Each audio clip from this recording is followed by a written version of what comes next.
Olá, está começando mais uma entrevista aqui do programa Eleições 2014 pela TV UERJ Online. Quem está aqui com a gente hoje é o candidato do PSOL, Partido Socialismo e Liberdade, Tarcísio Mota. Muito obrigado pela presença, candidato. Obrigado a vocês pelo espaço aqui para a gente apresentar nossas propostas, falar com os eleitores. Muito agradecido aqui pelo espaço da TV UERJ Online. Muito obrigado. E agora a gente vai conhecer um pouquinho mais sobre sua história. Tarcísio Mota, nascido em Petrópolis, no Rio de Janeiro, é mestre e doutor em História formado pela Universidade Federal Fluminense, professor do Colégio Pedro II e foi candidato a reitor em 2013, ficando em segundo lugar com 48,9%, iniciando a militância política na Pastoral da Juventude. Em 2005, participou do processo da fundação do PSOL, Partido Socialismo e Liberdade, e atualmente é candidato ao cargo de governador do Rio de Janeiro, com Renatão do Quilombo como vice-governador, tendo seu nome lançado pelo partido em abril de 2014. Bom, vamos às perguntas então, começando por educação. Só lembrando, candidato, que o senhor tem 2 minutos e meio para responder cada pergunta. Candidato, segundo o MEC, as escolas de ensino fundamental básica estaduais tiveram um desempenho no IDEB inferiores às escolas municipais dessa mesma faixa de ensino. Na sua opinião, por que isso ocorre e como sanar esse problema? Então, a gente tem que entender o seguinte: a gente passou mais de 15 anos por um processo de sucateamento da educação no Rio de Janeiro. As políticas inventadas às vezes nos gabinetes sem ouvir os próprios profissionais da educação. Esse é um elemento importante que está na causa, na origem dos problemas da educação hoje. A gente acha que vai resolver essa situação ouvindo e dando condições de trabalho aos próprios profissionais de educação. Nós não precisamos inventar muito a roda. O que a gente precisa é garantir condições de trabalho, autonomia pedagógica e gestão democrática.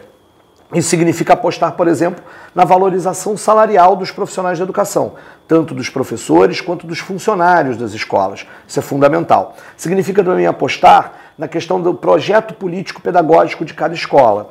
As comunidades escolares, os professores, os funcionários e os alunos e os responsáveis por alunos se reúnem e elaboram um projeto para a escola, fazem um diagnóstico para essa escola, elaboram metas para essa escola e geram demandas sobre o poder público para que o poder público dê condições para que aqueles obstáculos sejam superados e as metas atingidas.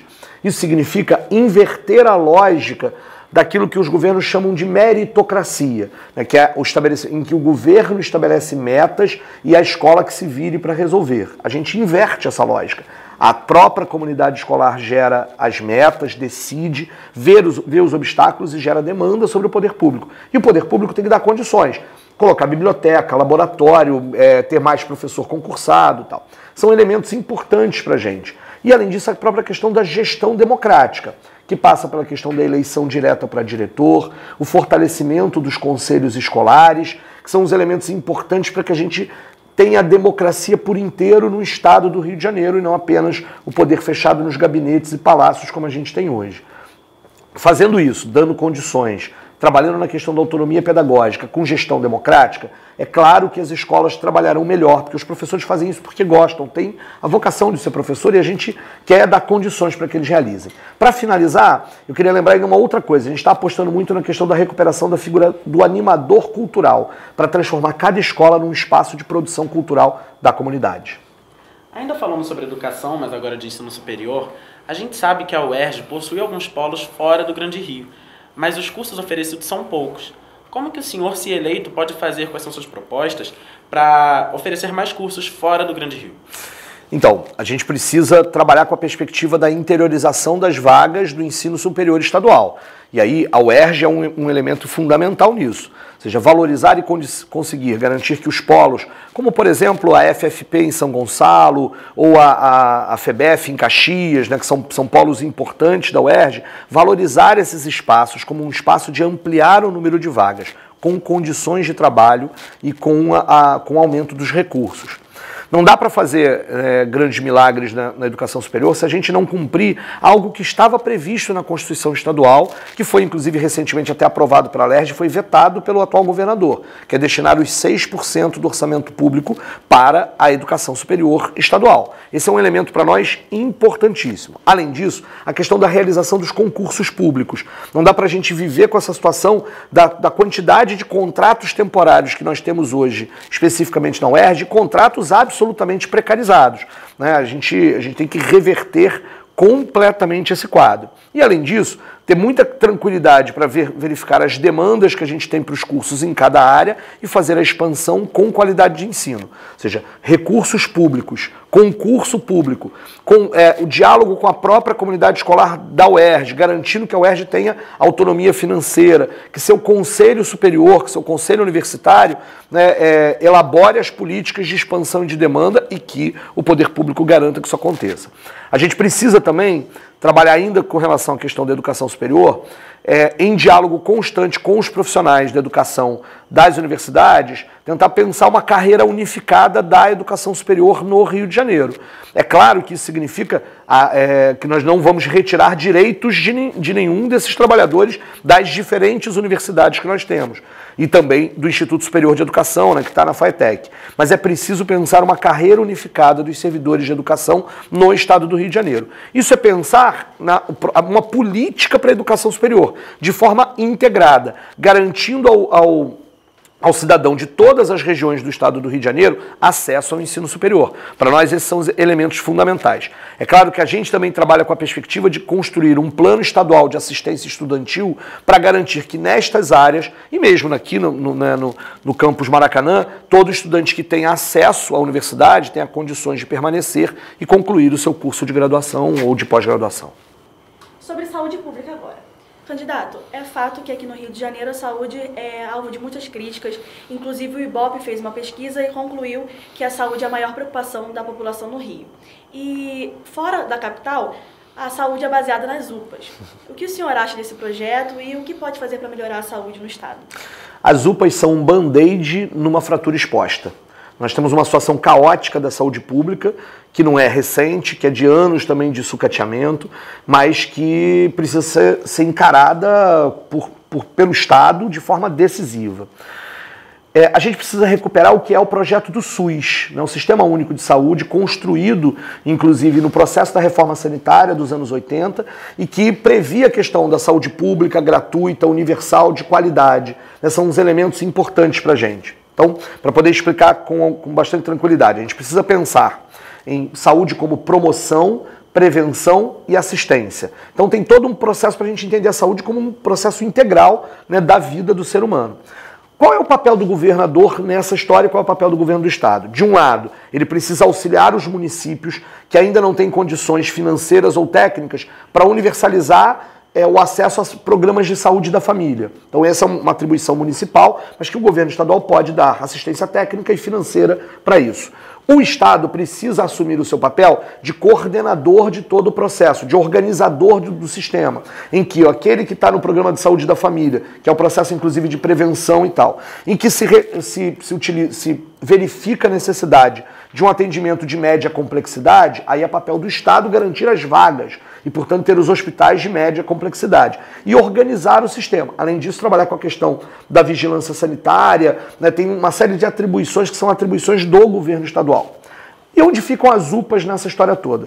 É claro que a gente não vai fechar as UPAs imediatamente, né? A gente não vai acabar com o processo. Mas as UPAs hoje, elas 70%, mais de 70% daquelas pessoas que chegam nas UPAs, na verdade deveriam ter sido atendidas ou por programas de saúde da família ou deveriam estar já encaminhadas para as vagas dos hospitais de média complexidade. O que significa que a gente precisa reorganizar todo o sistema. Para fazer isso, tem um elemento fundamental, que é parar o processo de privatização.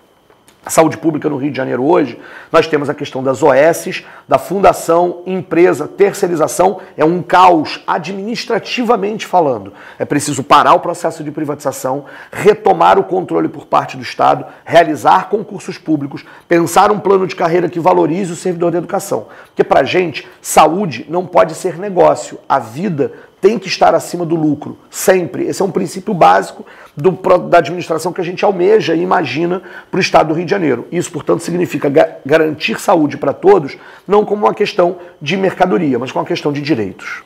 Agora falando um pouco sobre segurança pública, candidato. As UPPs, as Unidades de Polícia Pacificadora, elas surgiram como meio de dar fim à criminalidade, mas é um projeto polêmico que divide opiniões. O senhor, se eleito, vai dar continuidade a esse projeto? Então, você sabia que as UPPs, mesmo quando surgiram, elas não tinham esse objetivo declarado.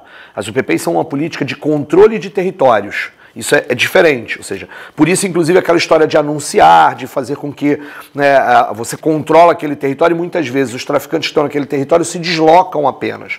Então, assim, a gente precisa, portanto, pensar o seguinte: a política de UPP não é uma política de segurança pública completa. E a gente precisa, portanto, pensar para além disso. Esse é um elemento fundamental. Significa dizer o seguinte, que os containers, os espaços que estão lá da polícia no meio das favelas, eles podem até permanecer, mas é preciso mudar o recheio do que está lá dentro daquele container. É preciso apostar na formação de uma nova polícia. A gente precisa tomar medidas desmilitarizantes, que vão apostar na questão da formação dos policiais, num plano de carreira também unificado, na democracia interna da própria PM, que são medidas que o governador pode tomar. A pauta da desmilitarização é uma pauta nacional, mas o governador pode tomar essas medidas desmilitarizantes. Por outro lado, é preciso reverter as prioridades estratégicas da política de segurança.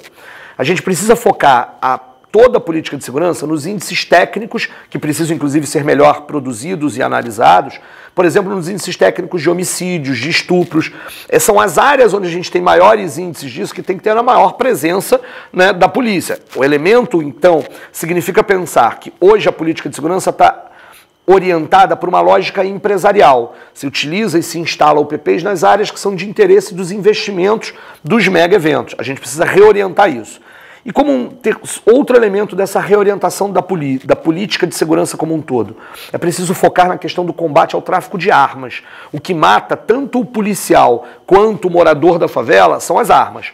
E você tem um dado, né, que veio da CPI das armas, presidida inclusive pelo pessoal na Assembleia Legislativa, de que mais de 70% das armas apreendidas no Rio de Janeiro se tornaram ilegais dentro do próprio território do Rio de Janeiro, porque elas foram armas desviadas de paióis das Polícias Armadas, de paióis da própria Secretaria de Assuntos Penitenciários. Você não tem fiscalização do Estado. O Estado precisa apostar muito na fiscalização, na marcação das munições, no controle do comércio de explosivos e de munições.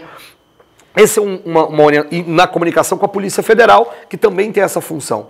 Isso significa impedir que a arma chegue na mão do traficante ou do criminoso. Significa apostar numa política de segurança, de mediação de conflitos, de inteligência e de prevenção. Bom, sobre transporte público agora.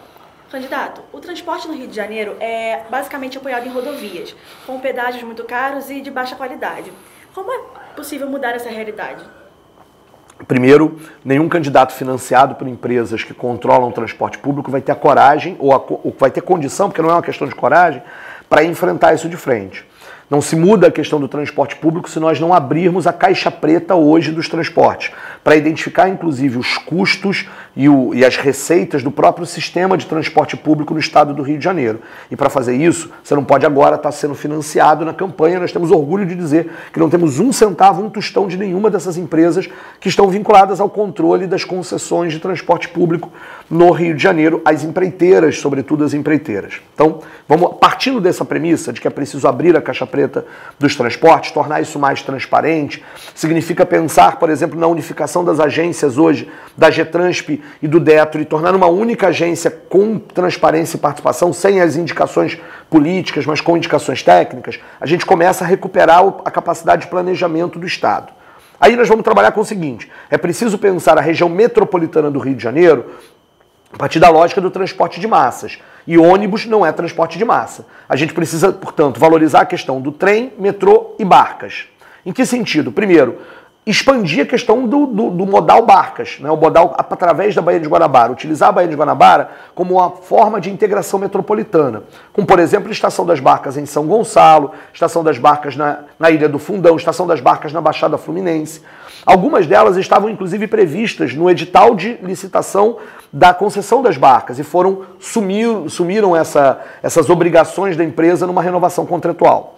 Trabalhar a ideia do metrô em rede. Terminar o que é o projeto da linha 2 original, fazendo a ligação do Estácio Carioca Praça 15 e fazer a ligação Gávea-Uruguai para que a linha 1 seja uma linha circular e que você tenha as outras linhas alimentando. E aí significa levar a linha 4, né, até a Barra completamente e construir a linha 3 interligada a isso. Isso significa desafogar todo o sistema. Além disso, óbvio, é preciso melhorar a qualidade do serviço do trem, né, aumentando a questão da segurança, do tempo, do trabalho que está sendo feito disso. Para finalizar essa situação, a gente precisa pensar alto nessa história. Precisa pensar longe, utilizar a capacidade do Estado de financiamento e de utilização dos recursos para implantar a tarifa zero, que é um processo que ainda não pode ser feito no primeiro ano, no primeiro dia de governo, mas significa mudar todos os contratos de concessão como forma de baixar a tarifa progressivamente no caminho da tarifa zero. Esse é o caminho de resolver a questão da mobilidade urbana no Rio de Janeiro. Ok, candidato. Agora a gente vai ver a pergunta de um aluno da UF para o senhor.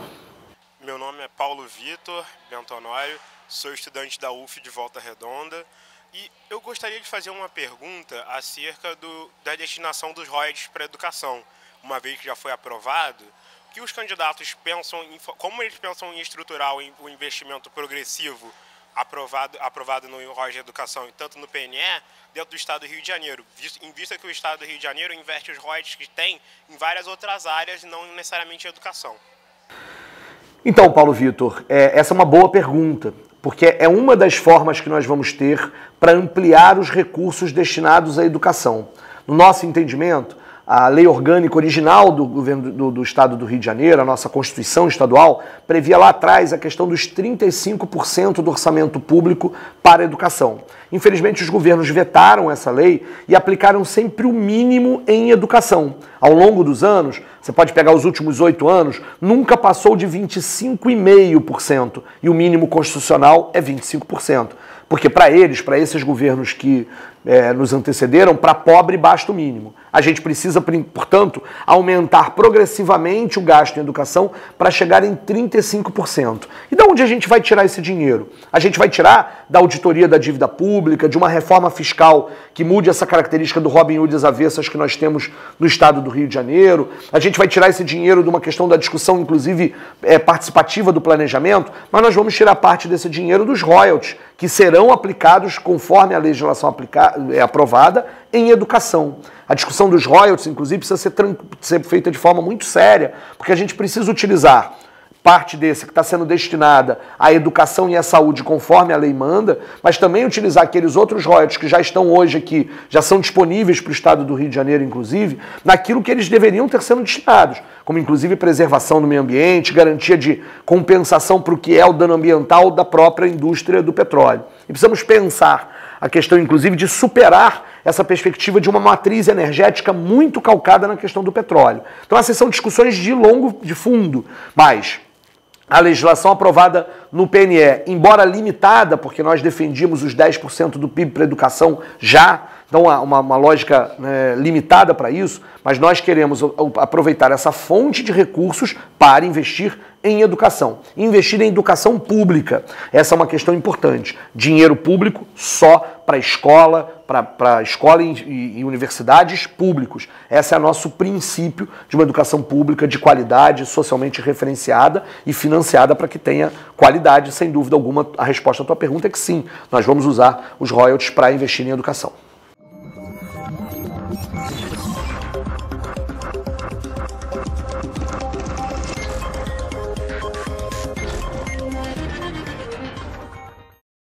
Bom, vamos às perguntas sorteadas agora. Candidato, aqui nós temos perguntas referentes a 6 temas e pedimos para que o senhor sorteie 2 para que sejam respondidas. Pode sortear a primeira pergunta. Bastante. Esta aqui. Uma pergunta sobre grandes eventos. Sabendo que as Olimpíadas trazem grandes benefícios para a cidade sede, como garantir que esses benefícios também sejam estruturais, trazendo um legado efetivo para a cidade? Eu acho que essa é uma excelente pergunta, porque nós estamos aí há 2 anos das Olimpíadas. algumas coisas importantes sobre esse tema. O primeiro elemento é o seguinte: nós não podemos repetir o erro que já cometemos com relação à questão da Copa do Mundo. O Estado brasileiro como um todo, né, teve uma posição muito subserviente à FIFA. Então a relação, inclusive, dos governos nas várias esferas em relação ao COI precisa ser uma relação, inclusive, em que a gente cobra que o evento traga benefícios para o Estado e não apenas problemas. Então, logo no início, nós não concordaremos com qualquer remoção em nome das Olimpíadas. Nenhuma remoção será feita no nosso governo. A gente vai readequar a questão dos projetos para que nenhuma remoção, para que nenhum morador seja removido de qualquer área em nome das Olimpíadas. Isso é um elemento fundamental. O segundo é a possibilidade de legado. Legados, por exemplo, na área da mobilidade urbana. A gente já falou aqui na entrevista e, infelizmente, tem se apostado ainda na questão do transporte rodoviário com os BRTs. Nós queremos reverter essa situação e utilizar o processo da Olimpíada para melhorar a questão da mobilidade no sentido do metrô. Para nosso entendimento, é o que precisa ser feito para toda a região, metrô em rede, trem, etc. Mas há uma outra forma de um legado para todos nós, que é entender a questão do esporte também como um direito, como uma forma de promoção de saúde, de vida para as pessoas. Isso significa dizer o seguinte: nós achamos um absurdo que o Célio de Barros, o Júlio Delamare estejam na situação que estão hoje, fechados ao público e fechados inclusive aos próprios atletas. Nós também não podemos repetir os erros do Pan-Americano, em que todos os equipamentos construídos não estão funcionando. Se a gente pensar, o Engenhão está interditado, o Parque Maria Lenk não está sendo utilizado, portanto a gente tem uma situação, o velódromo vai ter que ser reconstruído. Isso é um absurdo, é um gasto de dinheiro público absurdo e equipamentos que depois não ficam para a cidade. O único que tem em uso é a Arena da Barra, que muitas vezes acaba recebendo jogos de basquete, mas muito poucos para isso. Portanto, o que significa aqui? A gente poderia e deveria estar utilizando o momento das Olimpíadas para, por exemplo, estar ampliando o número de quadras escolares, de quadras de prática de esporte, para que o professor de educação física nas escolas pudesse ter sendo feito isso. Se a gente tem hoje uma situação de que os eventos têm servido apenas para os lucros das grandes empreiteiras e não para garantir direitos para a população. Nós queremos inverter essa lógica. As Olimpíadas são bem-vindas, desde que elas não representem nenhuma remoção, nenhuma perda de direitos e que elas sejam uma oportunidade para que a gente utilize esporte como promoção da vida, como promoção da saúde, como um elemento central dos direitos dos cidadãos. Ok, candidato, agora o senhor pode sortear a segunda pergunta. Então, vou olhar aqui, tirar e pronto. Bom, uma pergunta sobre o saneamento básico. Candidato, sabe-se que o Pacto do Saneamento prega que o saneamento básico seja uma prioridade, mas este ainda é precário nos locais mais afastados dos grandes centros. Como é possível mudar essa realidade? A gente tem que investir pesado nisso. O Estado do Rio de Janeiro se endividou absurdamente nos últimos anos. Só para ter uma ideia, a nossa dívida pública estadual, ela está agora no mês de junho, agora há pouco no mês de junho, em 80 bilhões de reais, e as previsões são de que ela chegue a 100 bilhões de reais no final do ano. Os juros da dívida pública já consomem mais recursos públicos do que educação e saúde pública estadual. É um absurdo, a gente paga muito mais de juros do que de garantia de direitos. Então isso significa o quê? É preciso que o Estado faça auditoria da dívida pública para ter dinheiro para investir em coisas como saneamento básico. Então, o que a gente tem hoje na região metropolitana é um verdadeiro absurdo. E saneamento, eu falava sobre saúde como promoção, prevenção e assistência, né? Saneamento básico é promoção da saúde. E a gente precisa garantir que as pessoas tenham direito ao saneamento, porque isso significa reduzir a quantidade de doenças e, portanto, uma questão de uma população mais saudável e feliz. Então, a lógica é, e como o pacto diz, priorizar a questão do acesso ao saneamento para todos, tanto ao abastecimento de água quanto à coleta e tratamento de esgoto. São as duas pontas da situação. Isso, como é que a gente vai fazer isso? A gente precisa recuperar a capacidade da própria SEDAI, enquanto empresa pública, de fazer o planejamento e a gestão. É preciso recuperar a questão dos órgãos de planejamento de toda a região metropolitana, que significa botar as prefeituras em diálogo com o governo estadual e os técnicos. Tem muita gente boa querendo fazer muita coisa boa no estado do Rio de Janeiro, inclusive nas universidades, que a gente precisa chamar para fazer, para nos ajudar a resolver a questão do saneamento. A questão do saneamento, portanto, é uma questão de engenharia num primeiro momento, mas ela também é uma questão de preservação dos mananciais de água. A recente crise de água entre Rio e São Paulo não pode ser vista como uma questão bairrista. Tem que ser vista, inclusive, como uma chance que nós temos importante de fortalecer os órgãos colegiados de gestão da bacia do próprio Paraíba do Sul. Isso significa garantir que a gente tenha água por mais tempo e que essa água chegue à casa das pessoas. Concordando com a pergunta de que saneamento precisa ser prioridade, de que a gente precisa investir, e isso significa reorientar os gastos do Estado, que hoje financiam grandes empresas, o lucro de grandes empresas, para esse tipo de obra, que são obras fundamentais para a vida da população do Rio de Janeiro. Ok, candidato. E agora o senhor tem 3 minutos para as suas considerações finais. Eu queria agradecer muito a vocês, né, que me entrevistaram tão bem, agradecer a todo mundo que está trabalhando para que essa entrevista possa acontecer, e queria agradecer a você que me ouviu aqui durante esse tempo. Saiba que você tem alternativas no Rio de Janeiro, você tem alternativa real de mudança, saiba que você tem alternativa à mesmice. A nossa campanha é uma campanha que se faz, né, com militância, com aqueles que acreditam no nosso programa, que aqueles que acreditam que é necessário transformar a realidade. Ninguém aguenta mais a velha política que está aí colocada e que é uma mesmice de sempre, financiada pelas mesmas pessoas, com as mesmas propostas de sempre. Nós entendemos que a energia política criativa que nós vivemos com as manifestações de 2013 precisa estar agora também no processo eleitoral. E que a gente precisa também que, além das urnas, as pessoas se organizem, construam processos coletivos de participação e de cobrança pelo Estado, porque a gente acredita que só a luta muda a vida, de que a vida que a gente vive precisa ser muito melhor e pode ser muito melhor do que é, de que isso vai acontecer com cada uma organizada no seu sindicato, no seu grêmio, no seu centro acadêmico, nos espaços coletivos possíveis que a gente tem para a transformação da realidade. Vem com a gente construir esse processo, vem com a gente construir esse processo nas urnas, no voto no dia 5 de outubro, votando 50 para Tarcísio governador, mas vem com a gente construir a luta por um mundo melhor de várias formas. Só a luta muda a vida, Tarcísio 50, governador. Obrigado. Obrigada, candidato, pela presença. Obrigado. E fica por aqui mais uma edição do programa Eleições 2014. E até a próxima conexão.